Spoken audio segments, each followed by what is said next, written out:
in the chat, or you can obviously turn off your camera if you don't wish for your face to be seen.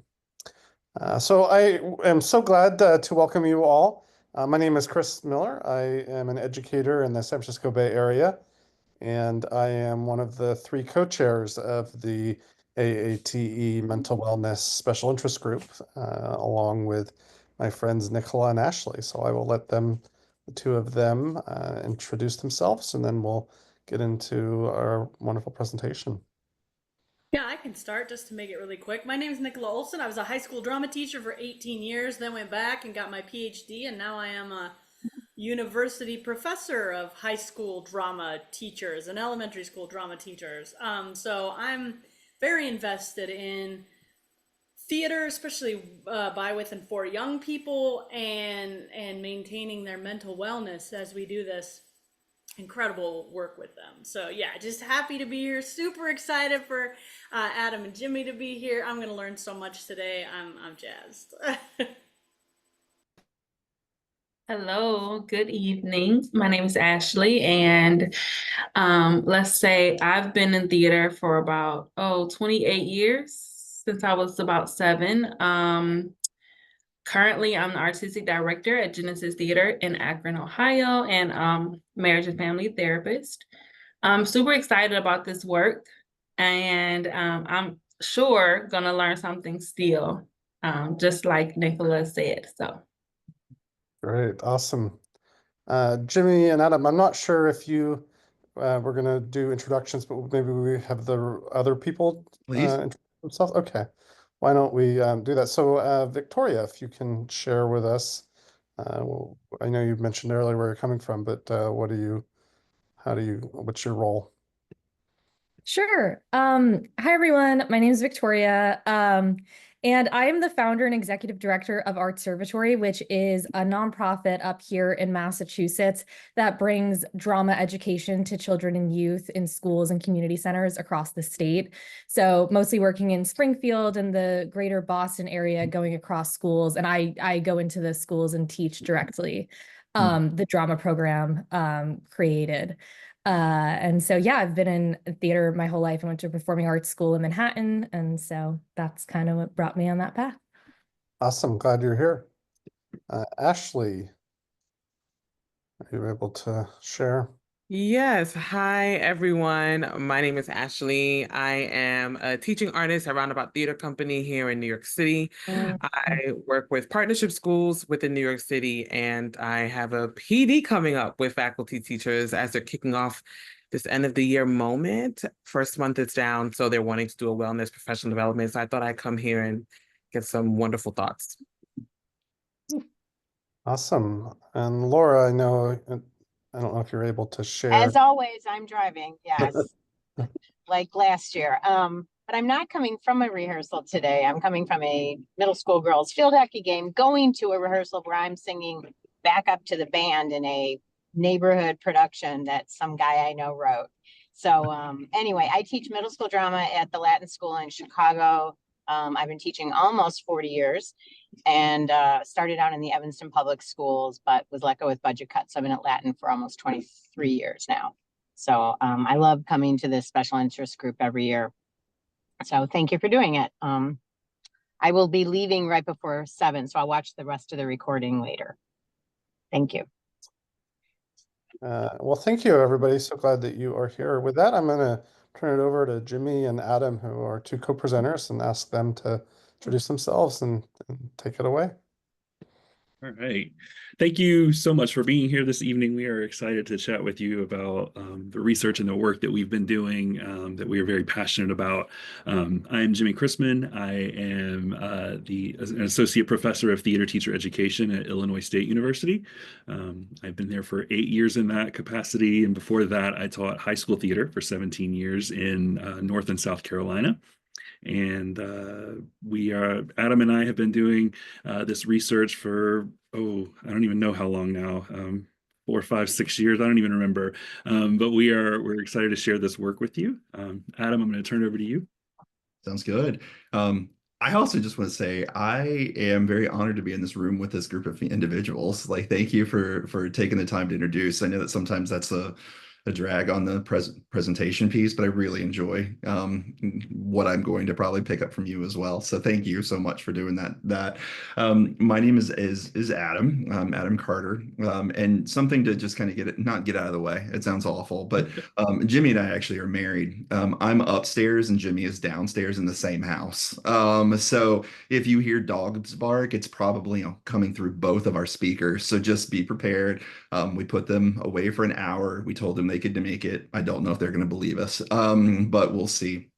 Um, Currently, I'm the CEO at Path. Path is providing access to help here in Central Illinois, an agency that does just that. It connects individuals with the help that they need and that they seek. Prior to that, I was a professor as well. I'm a professor of counseling. I'm a licensed professional counselor here in Illinois. But in my other life, I am a professor of counseling, specifically in play therapy. Children and adolescents and the caregivers that come with them are the places that I have spent my life making sure they have the resources they need to do the work that they want to do.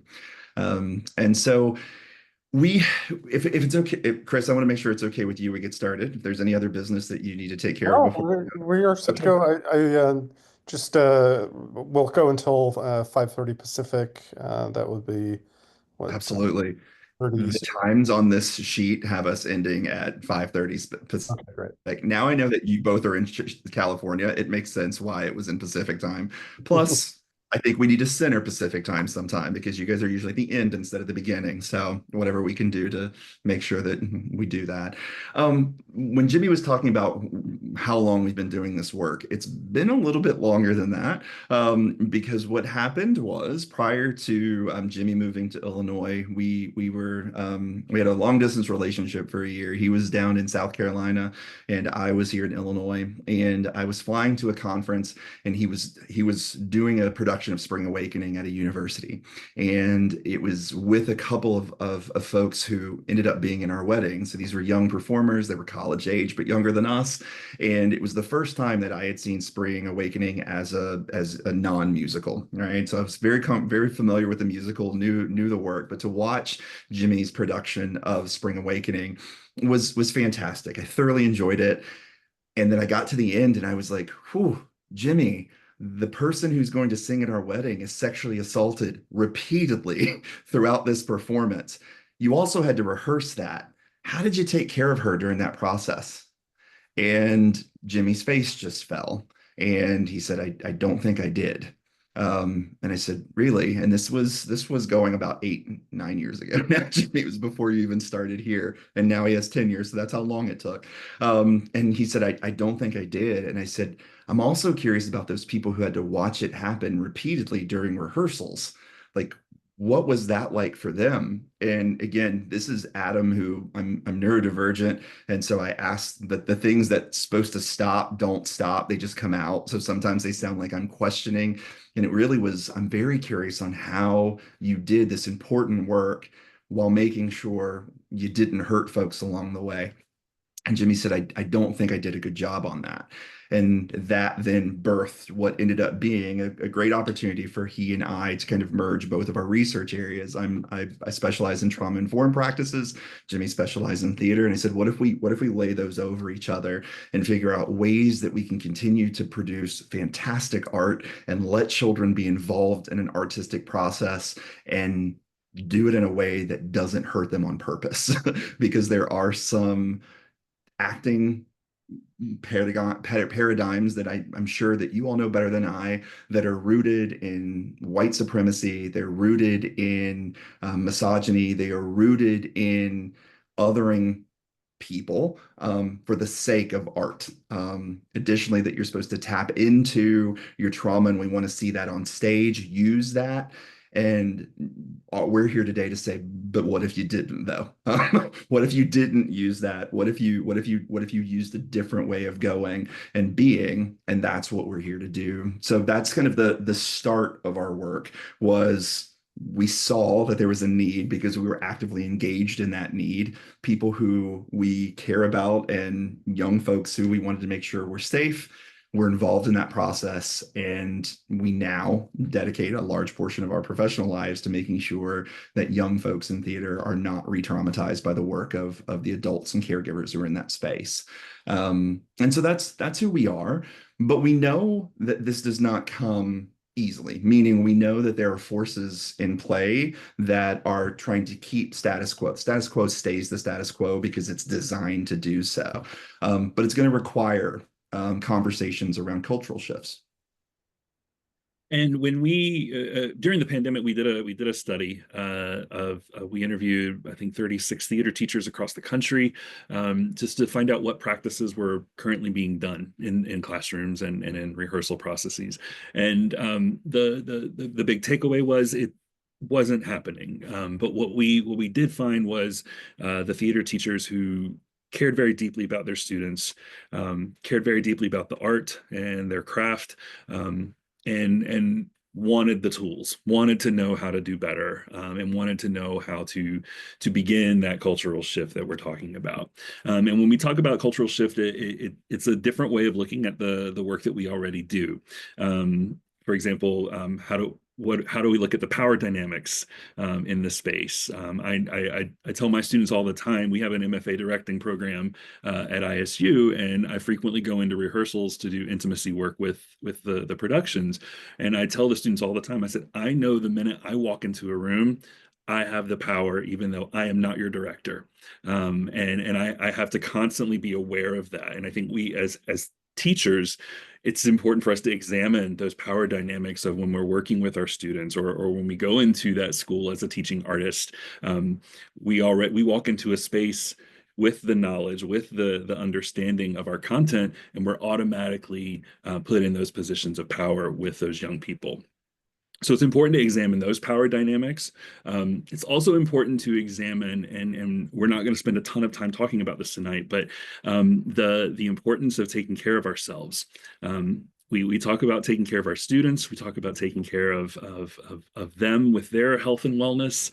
But it's also important for us to examine our own practices with that, and look at self-care as not a selfish word, but as something that is a tool that we can use to continuously put fuel into our own selves so that we can give back to our students. And we're not able to do that successfully if we're not doing that. And I can only say that because I know I am not the best at that practice, and I am a work in progress. In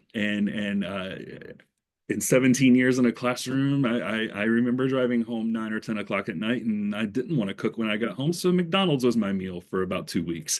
I remember that, and it's just a matter of one thing at a time, being intentional with how we're taking care of ourselves and how we're modeling that for our students. So that's another cultural shift. And then another big one that we have to look at is the notion of leaving our things at the door, leaving our experiences and the bad of the day at the door, and that our theaters are automatically safe spaces.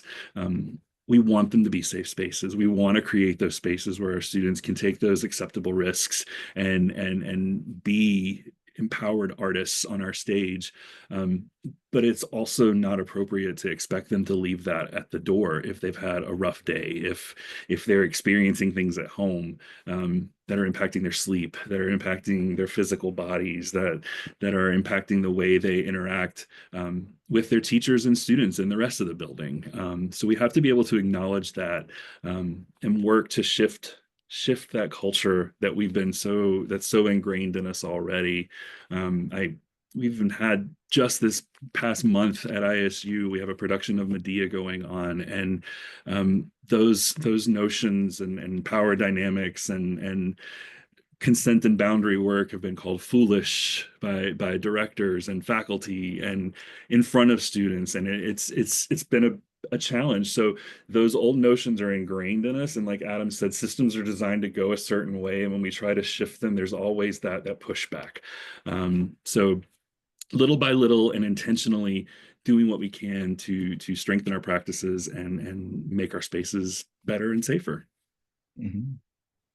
It's also important to note that Jimmy and I do approach this work with an understanding that best practice is also code for white practice. It's usually what happens is that best practice is usually funded by and propagated by individuals who are white, and usually folks that very much look like Jimmy and I. And so it is our intention to use the power that has been privilege that has been given to us to create space for others to be able to enter into that conversation as well. So tonight, if there are questions, if you do have comments, please know that that is something that is appropriate to stop the conversation. This is not a train that cannot be stopped. This is a conversation that can be halted at any point if we find that there's a spot that needs more time and attention. So those are pieces that go into this. So you're probably not ever going to hear me use the word best practice because of that, but you'll hear me use better practices and you'll hear me use trauma-informed practices, because it's important to us to even talk about, before we go too far into this, as to what is trauma-informed practice. But I also want to invite there's each of us to engage in a spirit of grace with ourselves this evening. When we learn new information, sometimes we have a tendency to look back and say, oh no, I didn't do that before, so I was an agent of hurt. Kind of like Jimmy and I had to be comfortable sharing that story about Jimmy directing Spring Awakening, and in order to be able to share it. And of course, there's others. We're not going to go into those this evening, but there are other instances where we look back and we say, man, I wish I would have known that then.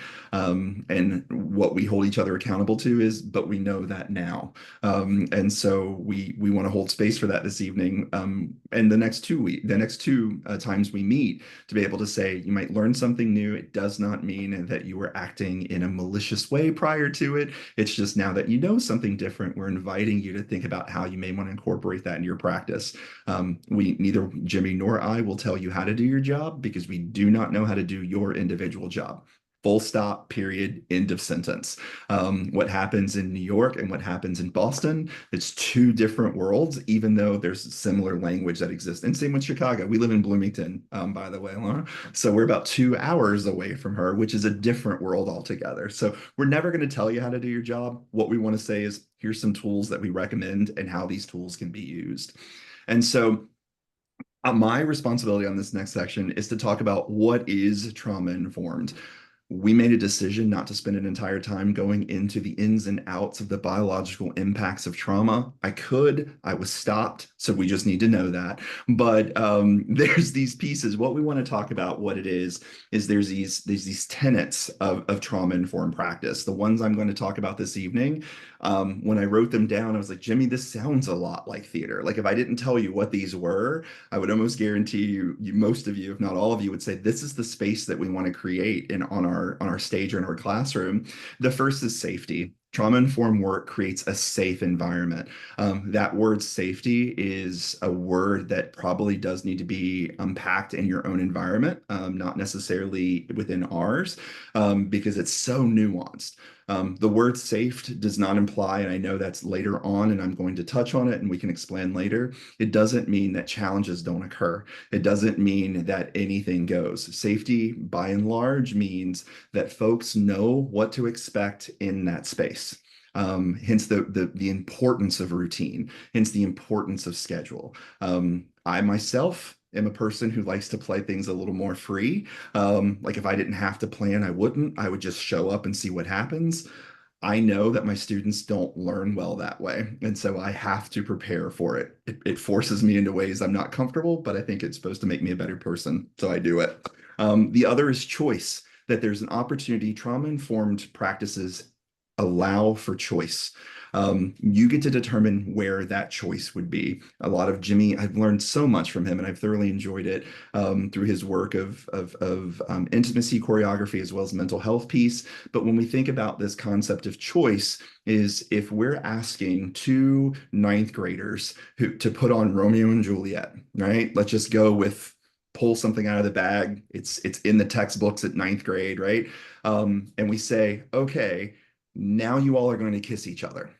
And it's the first time maybe that any of these folks have thought about kissing.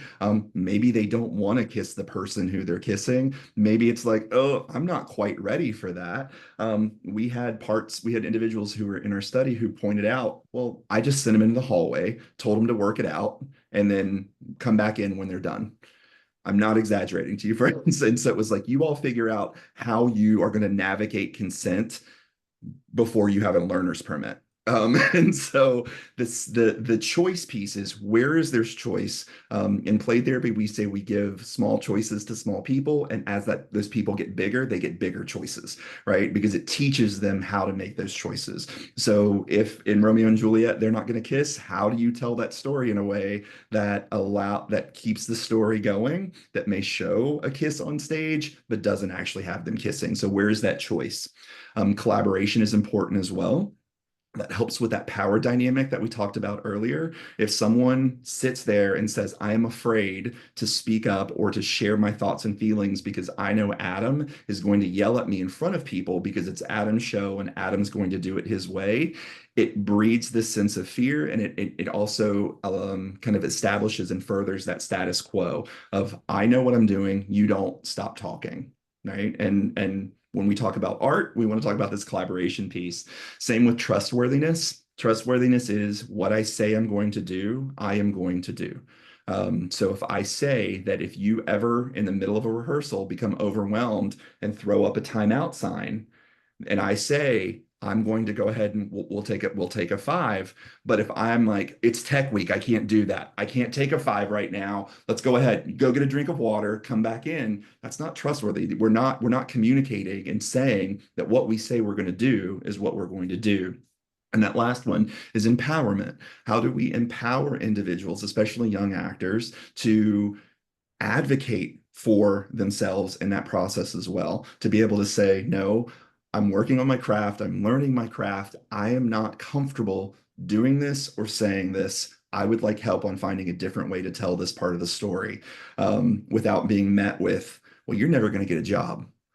Most of us are not getting a job in this work. We're doing this work because we love art and we like to put art out into the world. And so to try to say you're going to make actors, what if we made actors who empowered themselves to say, I don't want to hurt myself. I don't want to put myself in positions I'm not going to be able to pull myself out of this evening, and potentially put myself in a depressive episode because you needed that for a scene. Those are those tenets that we're talking about. And we'll have notes in a Google Drive afterwards. So you will have all of this in a nice little spot for you to look back on. But that's what trauma-informed work is. It's about collaboration, safety, returning power and understanding, and then dismantling unnecessary power dynamics, so that individuals have an opportunity to engage in the conversation and those pieces with themselves. Laura, my friend, I think I see a hand. Yeah, I'm going to jump off, but I had a perfect example of that happening last year with my 7th and 8th graders. We did the script David Copperfield from Dramatic Publishing. And there is a little bit of, you got to sit next to each other. You have to hold hands. But they were 7th and 8th graders who had been through the pandemic. They had been told to stay away from each other. And so I couldn't have them. There's one little kiss. There's maybe a kiss on the cheek in another scene. There was nothing to get them even to sit next to each other, close enough to look like David and the bride that dies, Dora.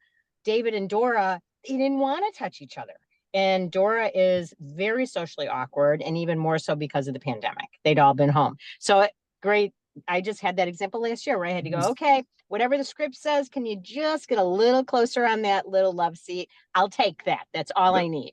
You got to look like you're married. That's all we're doing. You can pat her hand awkwardly. You don't have to hold it. It was all because they were 7th and 8th graders post pandemic. Yes. Anyway, I look forward to seeing the rest of you Take care, my friend. next time. Bye-bye. Thank Enjoy you. rehearsal. Thanks. Also, she got off. Did anyone else want to know what show her friend wrote that she's going to some guy's backyard to sing back up? I wanted to know. So hopefully she will tell us next time. Then she said she was in Chicago, and I was like, that's par for the course in Chicago. But that's what trauma informed is: collaboration, safety, and empowerment. What is it not, Jimmy? Um, so what it is not is there's four things I want to talk about with this real quick is that it's not coddling. It's not overly taking care of someone. I just think taking care of someone is taking care of someone. And in our study and anecdotally, I hear from teachers all the time, they just need to suck it up. Our kids are being handled too gently, and I just want to say I don't think caring for someone and caring for your story is coddling. The other thing that it is not is censorship. I love doing hard, challenging, some say dark theater. I did Equist a couple of years ago at ISU. I did Spring Awakening when Adam and I were still dating. I love those heavy shows. But how can we do those shows and take care of each other? How can we do hard work and still tell really challenging, compelling stories and take care of everyone in the process? We when we kind of put together our method, if you will, our procedures and ways of doing this work, we got to test it out on Equus, and I tell the story all the time. I have never felt the feeling I had with that show, with any other show before, and that it was the first time I felt it was our show and that it wasn't mine.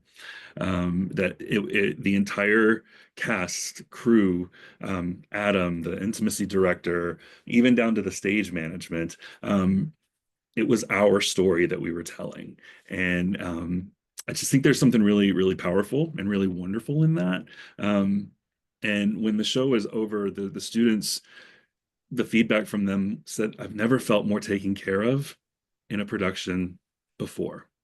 And many of those students are in the production of Medea that I was just talking about a little bit ago, and actually withdrew from the show because they felt they were being damaged, and they couldn't do that anymore. So it's just been really interesting to see how this has impacted their own practice and their own beliefs about their own work. The next thing that trauma-informed work is not counseling. I am not a licensed clinician. I am not able to do that clinical work with my students. And I think sometimes we heard it in our study all the time, and I'm guilty of saying it before as well, that I feel like I'm a stand-in counselor or therapist for my student. We have to shift that culture, because we're not, because that puts a boundary blurring, not only for ourselves but for our students, and we have to realize where our scope of practice begins and where it ends, and where we need to hand it off to someone who that is their scope of practice. I think I'll talk a little bit more about that in a minute. But the final thing that I want to talk about is that trauma-informed work does not focus on the trauma or on trauma at all. It's good for every student. And we do find ways, different ways of teaching acting. We find character physicality first, ways of drawing out characters rather than diving into our own personal histories to make that character more realistic. And it forces us to stop asking what's wrong with you and how can I fix you. That's not our place, and it's not our job to do that healing. We talk about relationships all the time here in our house, and I talk about it with my students as the greatest classroom management tool is developing relationships with your students. And I think there's healing in those relationships, but going into that relationship, I don't see it as my job to heal. So those are the big things that we wanted to make sure that we talked about, that trauma-informed work is and is not. Adam, I think you're going to talk a little bit more about scope of practice. Absolutely, because I want to share. I think even if Ashley P and I started to talk as clinicians, it's not even my job to heal someone. It's not something that is possible. What I do, and I believe what Ashley would say, maybe, I'm not going to speak for your friend, but by and large, what we do is we create and hold space for people to be able to enter into that process with us for themselves, is really what it amounts to. And so how do we create and hold that space that I use the word sacred. I believe that the space between human beings is a very sacred thing, and what we put in that space is what we have control over. So what do I put in that space as a clinician, and what do I put in that space as a father to our three kids? What do I put in that space between myself and Jimmy as a husband? That's what I have control over. And so what do we do? And so when we think about scope of practice, it is important for us to share that theater educators, both practitioners and teaching artists, are not therapists. They're not clinicians, and no one is expecting anyone to be. Jimmy said we heard that. That was the number one answer when we ask people, what do people call you other than a theater teacher? What do you see yourself as other than that? And the number one answer overwhelmingly was, "Oh, I'm their counselor. I'm their therapist." And the danger that we can do to others, but also to ourselves, because if you don't have, and I know it sounds silly, if you don't have the training to hear people's trauma, you just absorb it and it becomes part of yours. That's that whole root of vicarious trauma. If you don't know how to hear that information and where to put it and how to get support after you hear it, it just becomes part of yours. Right. And to be honest with you, that sometimes we do that because we ourselves may be in a place where we need other people's trauma because it helps us not think about ours. I'm not saying anyone in this room, not a soul in this room, but others could do those pieces. And so when we're in those situations, we're like, oh, this is necessary and needed, when in all honesty, it may not be the healthiest thing. Because the big part is with folks, and that we've talked about before, theater practitioners do not need to understand trauma or the root of trauma to be able to be trauma informed. Because sometimes in our conversations, folks are like, I just am never going to be able to learn all that. I'm not going to be able to do all that. I'm not going to be able to do all those pieces. And what we're sharing is you don't have to know or understand trauma at all to be able to do some of the things that we're sharing, to actually do all the things we're talking about. We've designed them in a way to be able to be things that are done as opposed to things that are understood. Because y'all, we could make this 18 sessions and I could have talked the first 6 about trauma, and I would have loved every minute of it, because it's such an important part of who we are. The big thing that I wanted to share before we move into the other pieces is that it's also about understanding self-care and self-regulation, in order for us to be able to help individuals, especially children, who may need that co-regulation, because that relationship is what helps when a student has been activated or flooded.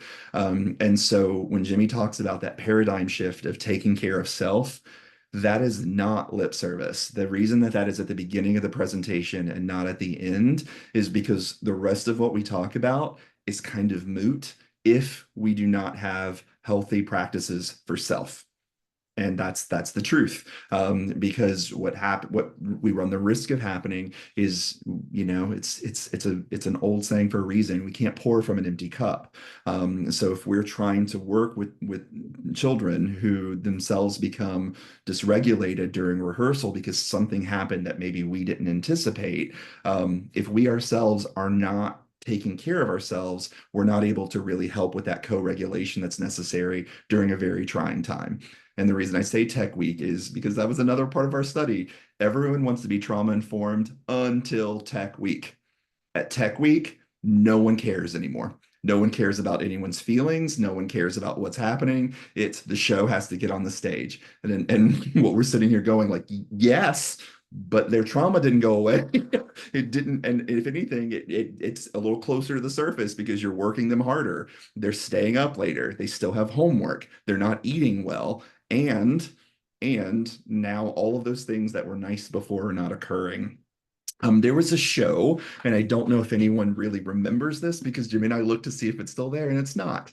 At the beginning of Disney Plus, Kristen Bell hosted a show on Disney Plus called Encore, where high school theaters from our time frame, so like 1980s and 90s, they got back together and they redid their show that they did in high school.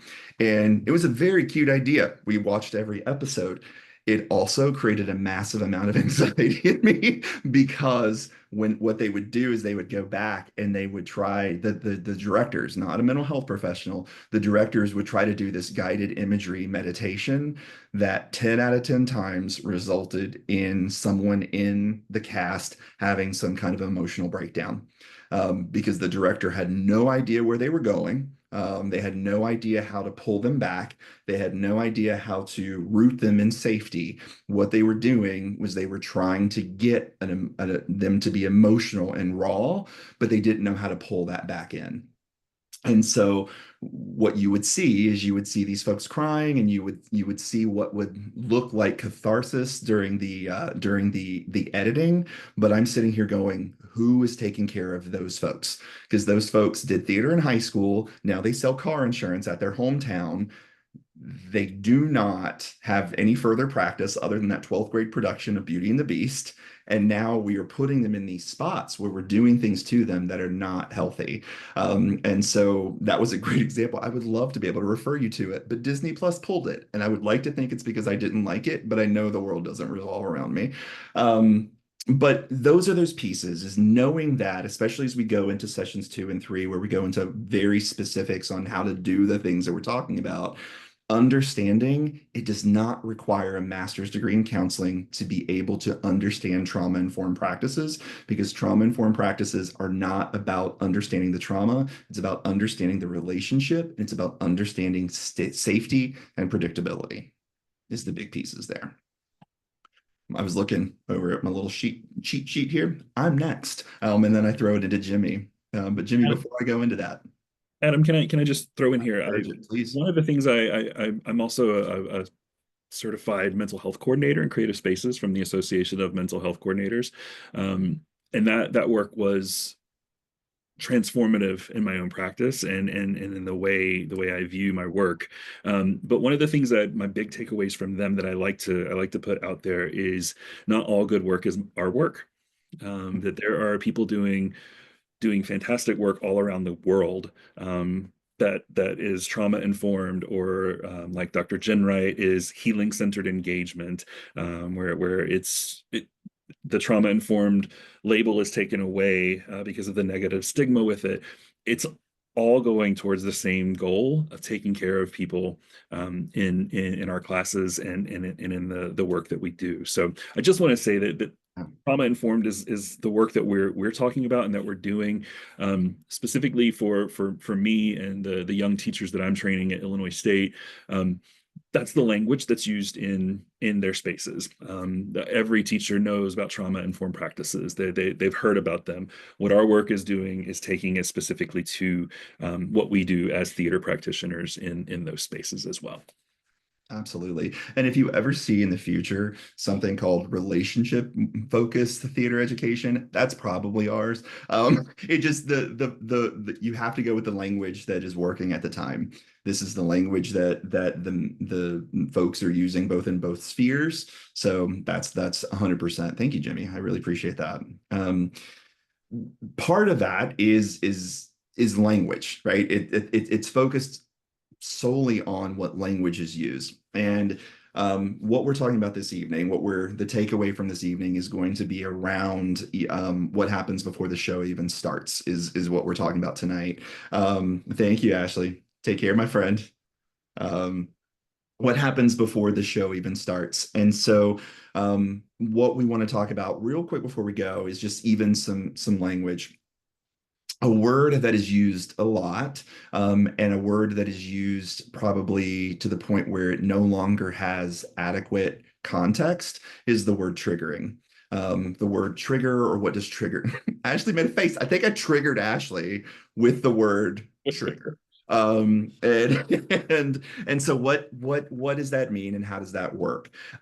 Trigger is a very clinical word. It's very, very clinical, just like OCD. These are words that are used kind of in an everyday language and jargon, but they mean something very specific to the profession from which they're rooted in, right? OCD doesn't mean that you just like things clean. OCD means that if things are not clean, really uncomfortable and unmanageable things happen inside of my body. body to the point where I can no longer function. So it's not an issue of, ooh, I like pencils in a row. That's not OCD. Just like triggering is not being uncomfortable. And so Jimmy and I have this conversation quite a bit when we're talking about our work with people who we work with. So I'm working with counselors in training. Jimmy's working with theater educators in training. And there are instances, there's times where individuals become uncomfortable, right? Especially when they're learning new skills or they're trying new things and they become overwhelmed. That is not triggered. Triggered is not being overwhelmed. You can be overwhelmed when you're triggered, but being triggered does not equate, excuse me, being overwhelmed does not equate to being triggered. Same thing with discomfort. So when someone is being challenged or someone is being asked questions, or as we learned before, do you think you can pat their hand? Asking someone to pat their hand when they're like, well, I don't want to hold it. Okay, well, we're working on negotiating and establishing their boundaries. So let's work together on that, because I could tell you, hold her hand or you're not in the production. That happens a lot. We know that that happens a lot. I have a vision in my head, and in my head, you are holding hands and you are going to act like you're married. And I'm like, well, if you act like you're married, further apart might be, depending on how long you've been married, that might be more accurate. But those are key things. So you're going to hear me use the word activated. You're going to hear me use the word flooded. I use those in lieu of trigger because trigger has this connotation to it. But that key piece is that we do not understand, nor can we ever account for all things that may activate, flood, and or trigger another human being. We cannot do that.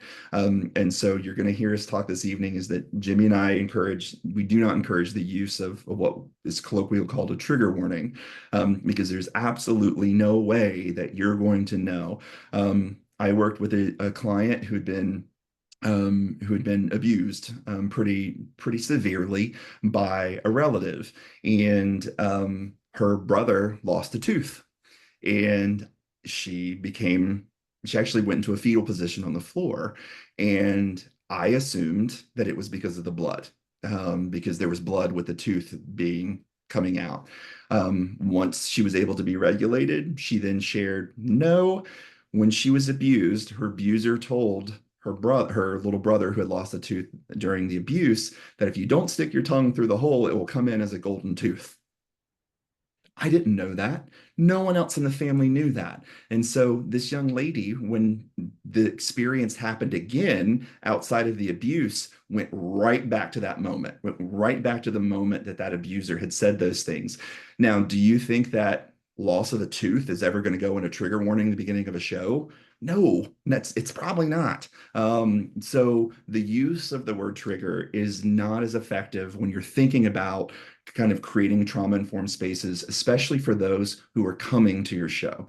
One of the things Jimmy talked about was the students who were involved in Equus said they never felt so cared for, except one group that we missed.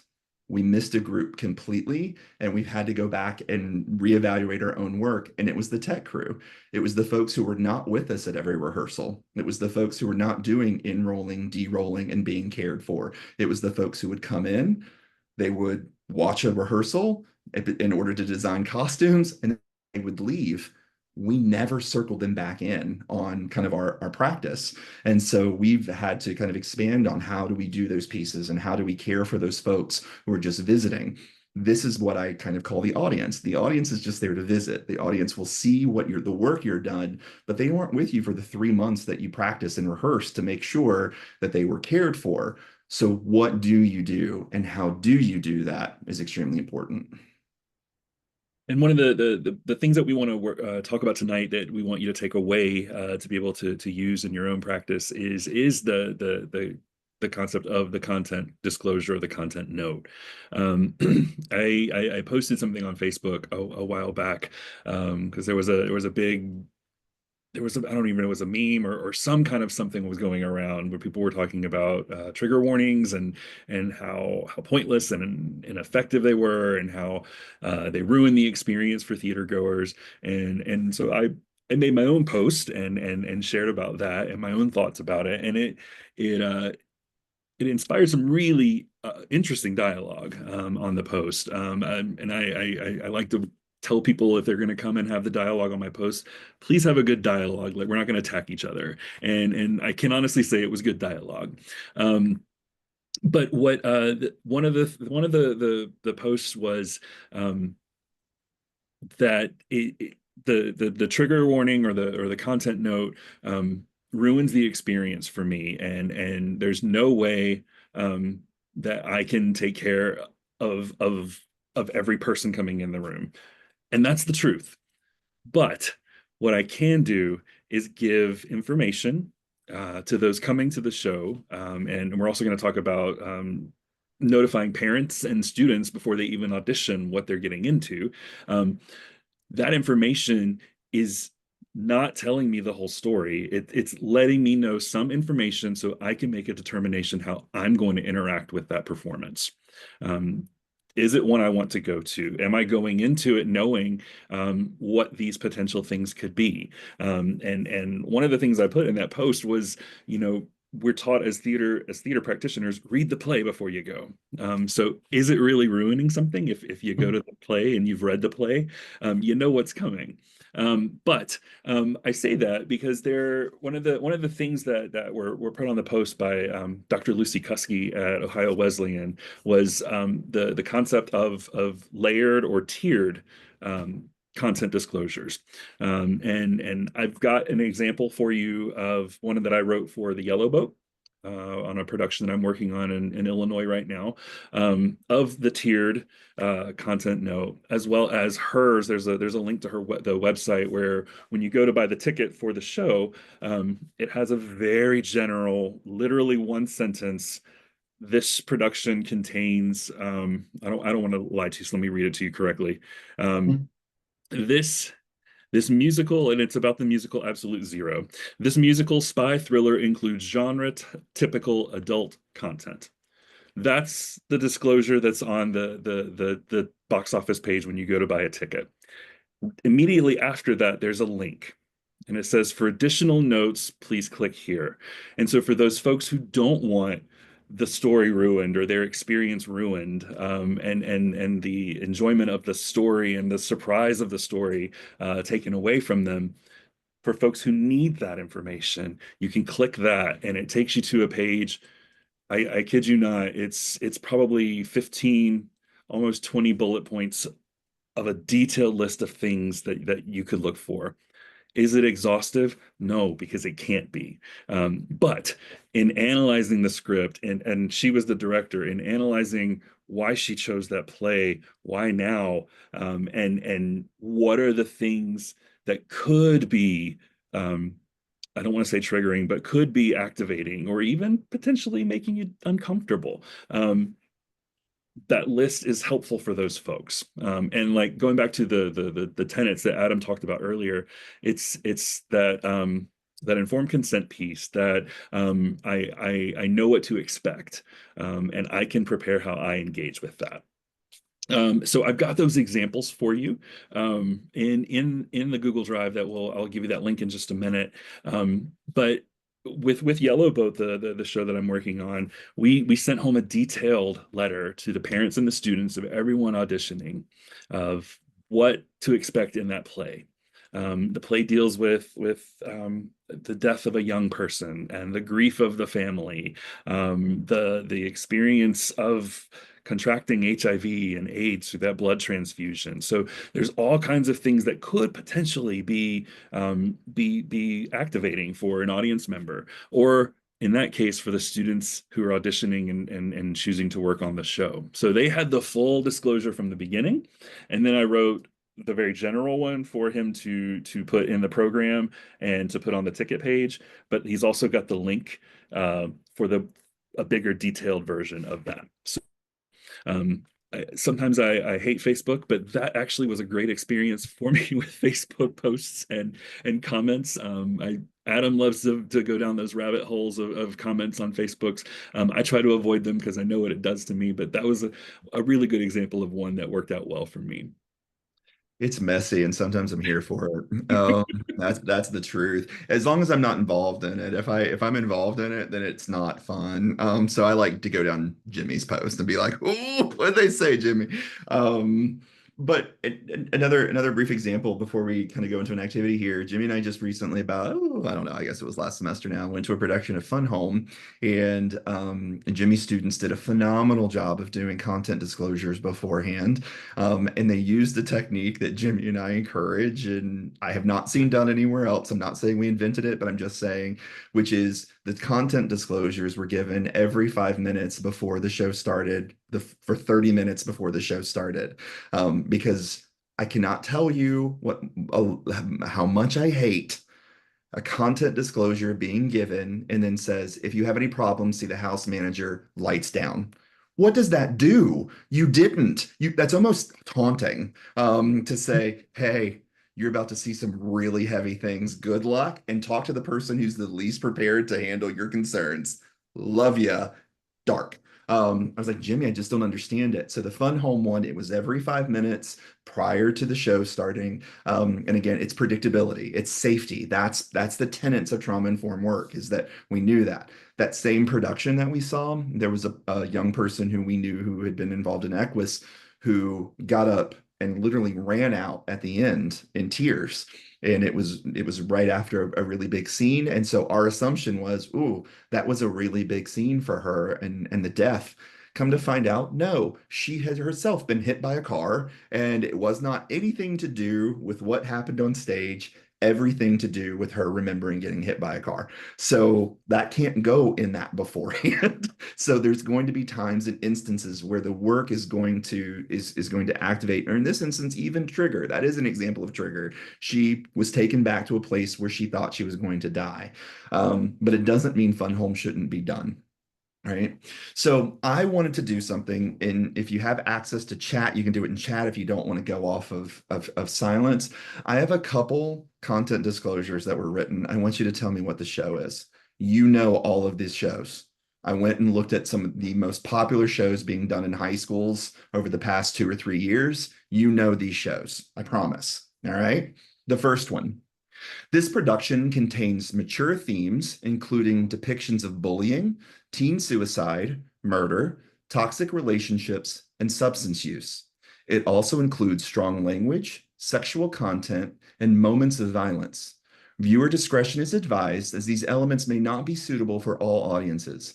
Before attending, please be mindful of these themes, as they are integral to the story's exploration of dark and complex social issues. What is that show that is being done in high schools? I'm gonna go with Heathers. Chris Miller won. It is Heathers. And The only again, way I know that is because my school where I work did that 2 years ago. there you go. All boys school. We have 4 minutes left in this presentation. You're going to go, my ADHD is going to go. I'm wondering how an all boys school did Heathers. Worth figuring out and exploring, but Heathers is right. The next one. This production contains themes of high school bullying. Again, the amount of times that we're doing high school productions that have bullying in them with kids who are being bullied and making sure that we're not taking care of the bullies is incredibly helpful. But the production contains theme of high school bullying, peer pressure, and social dynamics, including depictions of manipulation, exclusion, and cliques. It features strong language, humor around teen behavior, and moments of emotional conflict. There are discussions of self-esteem, body image, and the impact of gossip and rumors. What is that show? Sounds like Mean Girls to me. It's Mean Girls. That is exactly right. It is Mean Girls. The last one, which also, no, the third one we changed. It had bullying in it before. It was The Prom. Every show being done in a high school is about high school kids being bullied. But the production, this is a play. Jimmy wanted me to do one play, and so I did one play. This production contains depictions of murder, violence, and deception, all presented in a comedic and exaggerated manner. It also includes moments of tension, suspense, and dark humor related to crime and mystery. This production also includes the sound of gunshots. It's the #1 produced play in high schools last year.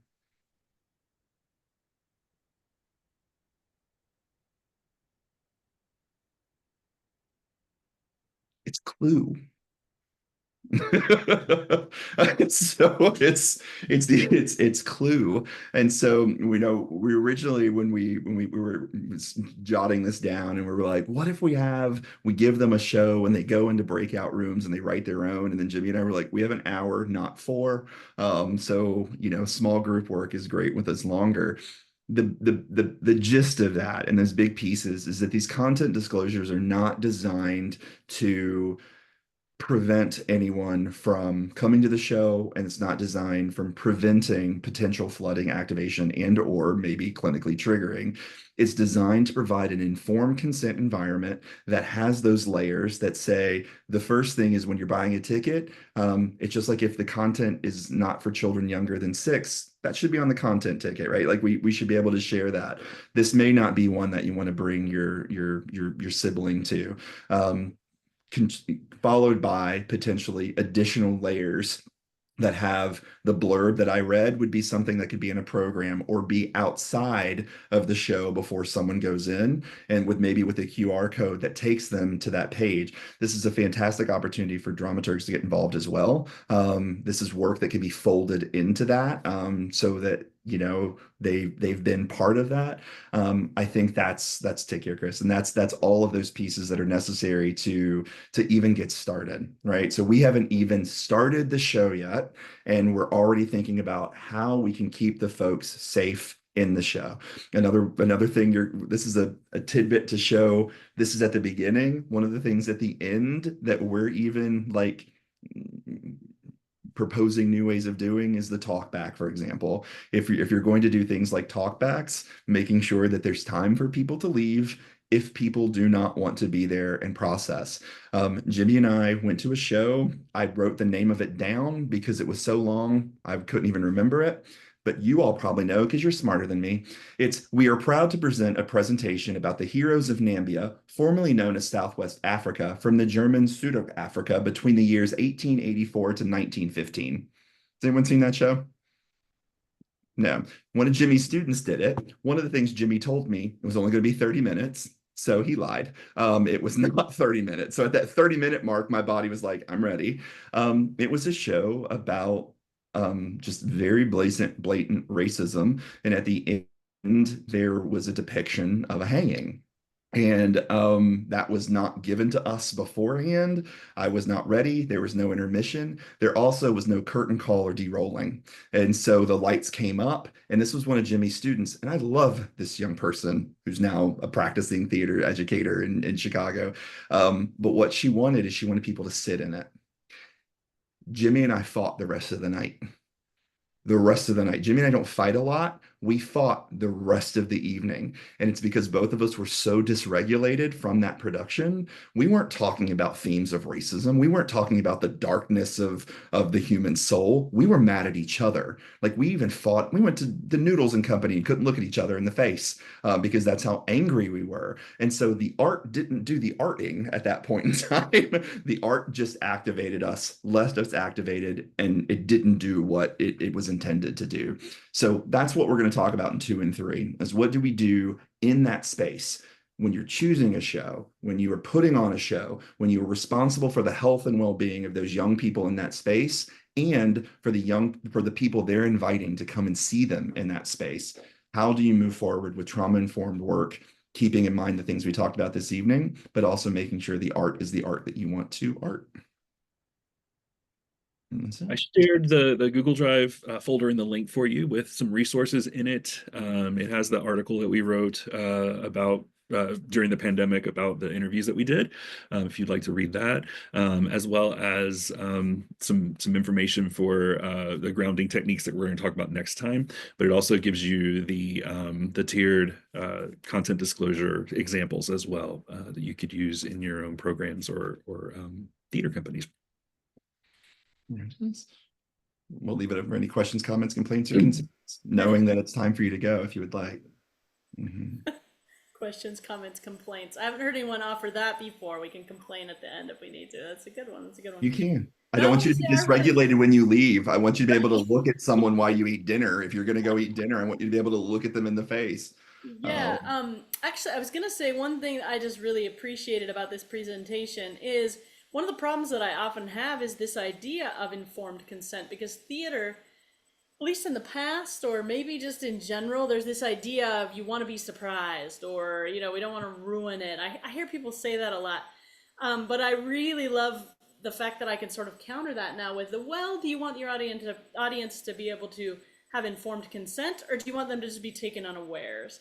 And I think sometimes, it like, do you just want to shock them and have them go through whatever they go through, or do you want them to, I don't know, deal with the art in a way that is, I don't know, healthy? So I really like this idea of putting a general content disclosure, well, the tiered idea, along with a link to something that is much more detailed.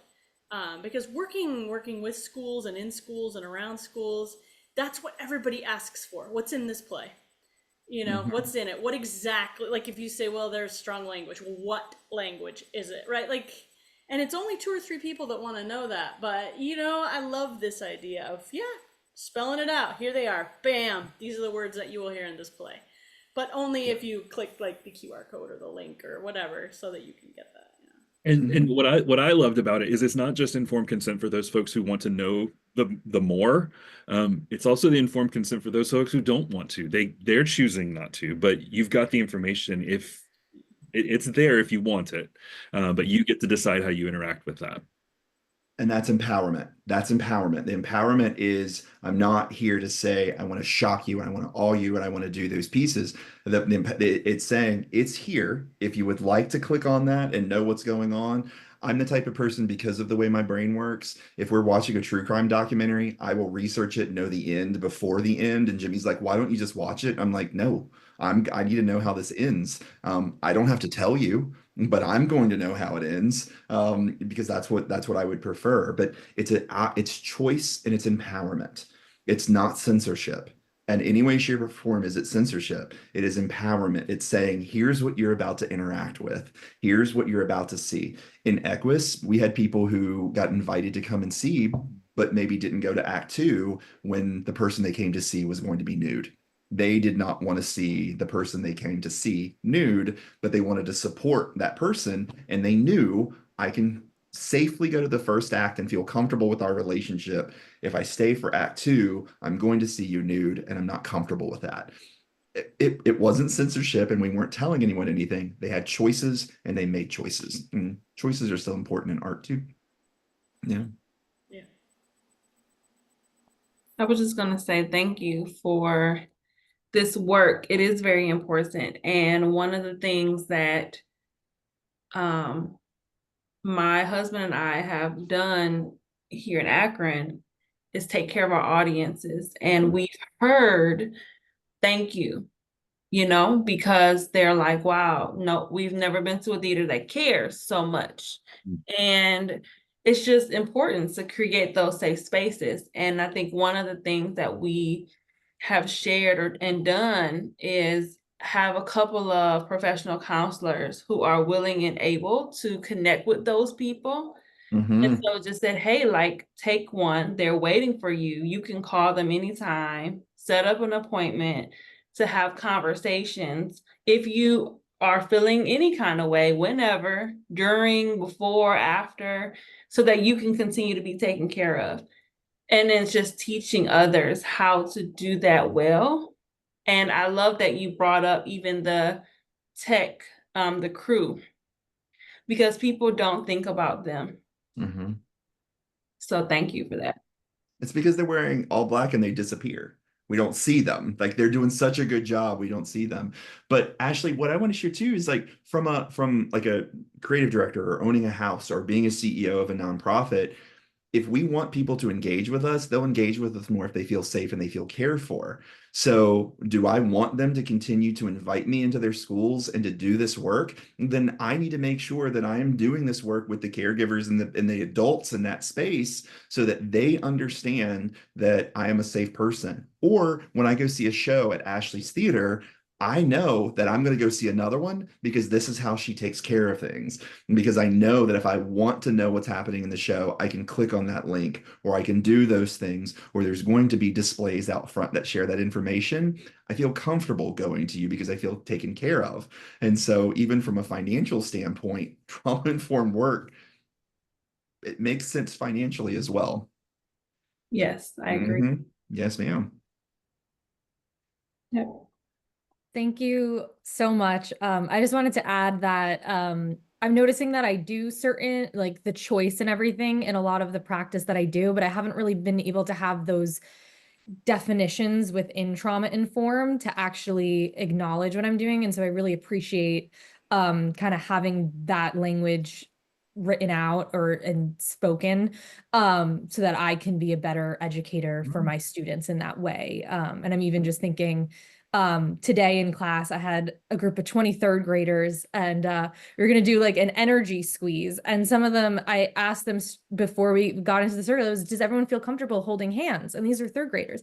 Some of them said no, I don't. And so we thought finding a different way to give them that choice and really collaborate and still get that same lesson when half the class didn't feel comfortable. It's only the third week of programs for them. And so it just kind of has me thinking as I go into this school year of how I can actually implement this language and create more trauma-informed programming while still being able to be an educator within drama education. Victoria, you're speaking words into my heart, and I know Jimmy knows that right now when you're talking about the earlier that we can give smaller humans choices, the sooner we teach them that they have autonomy and authority over themselves. And so being able to say, you still get to participate, you don't have to hold hands. Would you like to hold your own hand? Would you like to hold the stuffed animal's hand? Would you like to hold your hands to the side? Like those are yeah, keep doing that, friend. I'm going to go to bed tonight knowing that there's people like you in the world, Victoria, who are doing great work with small people, that as they grow up to be big people, they're going to continue to do that work and make the world safer. So thank you. And that's a testament to examining and exploring the power dynamics in that space already, even with those little ones, because you're saying by giving them that choice, you're saying, I'm okay with what you decide. It doesn't have to be my way. We can find Yes. a way to do this. Yes. I Because loved it's it. also not coddling, because if they choose not to participate, choosing not to participate is okay. Choosing to be disruptive is not, but choosing not to participate is okay. If you choose not to participate, where do they go? Do they sit in their chair or do they sit over here? But choosing to disrupt is not an okay choice in that situation. And that's the difference between trauma informed and like coddling, for example. We don't stop what we're doing because you don't want to participate. Everyone else who's choosing to participate is going to participate. You have a choice to read a book or to sit at your desk if you'd like. But yeah, great example of choice. I was just gonna say I love too that it's kind of a problem solving thing as well, right? So the students know that they can say to you, well, I don't know if I feel comfortable with that. I don't know that I want to do it that way. But then what I think is really great about that is you can also turn it around and be like, well, what would work? What could we Yes. do, right? And it can be a whole class that decides what Uh-huh. we do that they, and then maybe tomorrow we decide to change that thing. And so, I mean, that kind of a relationship with a teacher, I don't think happens very often, but in theater, and I think in really all the arts, but in theater, it's very possible. And so, I don't know, I think that's exciting. It's an exciting way to educate, right? How often do students get to critically think, Mhm. Yeah. I think what I get most excited about is thinking about these little people as they grow as humans and not just in the theater space, but Yes. as they grow, because I think so much about what they may not be receiving at home and in the other parts of life, right? So when we do and we love very well, even in theater, even wherever we are, they get to learn those awesome choices. They get to learn all these great skills for, the rest of their journey in life. So And we get to do some of our own work. We get to do some of our own healing through that process. Not that that's their job, but it's our healing of saying, like Victoria had made mention, and you too, Nicola, with You don't want to hold hands. Do you have an idea for something you would like to do different, or would you like a suggestion? So we give a choice, right? It's a choice again. If you have a suggestion for something, because maybe the suggestion's not appropriate, right? And so we do that. Not all choices are okay. Well, I'd like to smack someone in the face. Okay. I see how you would like to, but friends are not for smacking. So there's these pieces there, but like you said, it's a fantastic opportunity for choices. And as Ashley said, it's a time also for a lot of us, not all of us, but a lot of us to be able to start healing some of the stuff inside that maybe those weren't opportunities that our caregivers knew how to give us at the time. And so we were told a lot of things, and we were not trusted to make decisions for ourselves that then resulted in us getting older and us not feeling comfortable making decisions because there's not a big person to make it for us. And so we find big people who make our decisions instead of making our own. So like this is life-changing work. It's important work, and I appreciate those who do it. Well, all right. Thank you so much. Yeah, Jimmy and Adam, just great session. Looking forward to the next two. So just a reminder, the next session is on October 22nd. So we skip a week and then Tuesday, and then the last one is on the Tuesday after that. So we'll be sending out reminders. I don't know if we have do we have your email, Victoria? Did Chris send you a email about it, or did you just hear about it from AATE? I heard about it from AATE. I kept getting emails, and then I wasn't sure if I had to RSVP prior. And so there was just a link to join. So if you need my email, I can send it. Well, I was gonna say, if you don't mind just throwing it in the chat, then I'll add you. Then Chris will send you a reminder email, which he's been really good about doing. And that way, I mean, AATE should be advertising it as well, but that way you can just be right on our list. Okay, awesome. Thank you. And Victoria, I'm going to say something